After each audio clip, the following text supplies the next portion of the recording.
নওশাদ সিদ্দিকীকে প্রাণী মারার হুমকি, ফোন করে ফোনের ওপার থেকে গলা কেটে নেওয়ার হুমকি আইএসএফ বিধায়ক নওশাদ সিদ্দিকীকে। মমতা বন্দ্যোপাধ্যায়ের সাথে পাঙ্গা নিতে বারণ নওশাদ সিদ্দিকীকে, বেশি বাড়লে প্রাণে মেরে ফেলার হুমকি দেওয়া হয়, এমনটাই অভিযোগ আইএসএফ এর বিধায়ক নওশাদ সিদ্দিকীর। এ বিষয়ে কনসাল্ট ডিপার্টমেন্টে অভিযোগ জানান নওশাদ সিদ্দিকী। আরো কি বললেন শুনে নেব। 3 তারিখ অর্থাৎ পরশুদিন বেলা 11টার দিকে আমার ফোনে একটি কল আসে। আমি বিধানসভার উদ্দেশ্যে যাচ্ছিলাম, সেই সময় একটা কল আসে।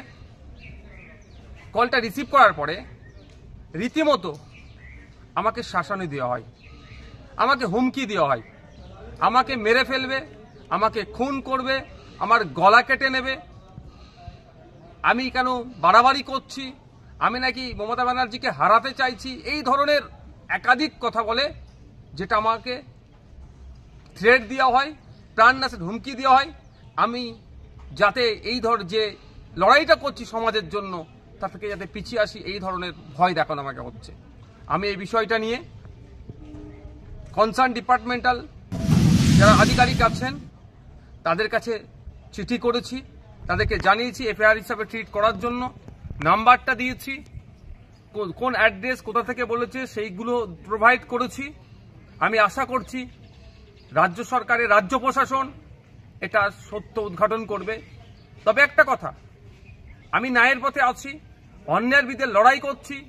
তিলোত্তমা থেকে শুরু করে সাবির মল্লিকের যেভাবে হরিয়ানাতে পিটিয়ে খুন করা হলো, তার বিরুদ্ধে কথা বলেছি।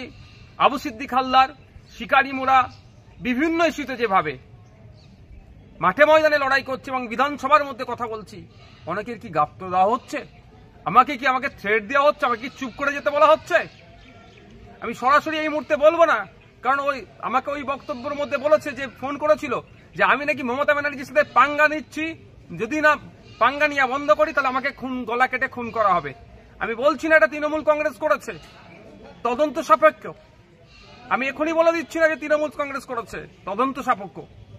তারপরেও বলছি বিচার ব্যবস্থা আছে, আমি প্রশাসনকে জানিয়েছি, সত্য উদ্ঘাটন করুক, এর পেছনে কি ষড়যন্ত্র আছে, কি রহস্য আছে, কার বা কাদের কথা শুনে আমাকে এই ধরনের ফোন করে সরাসরি আমার গলা কেটে নেবে, আমাকে খুন করবে, আমাকে হত্যা করবে করে বলার সাহস পাচ্ছে।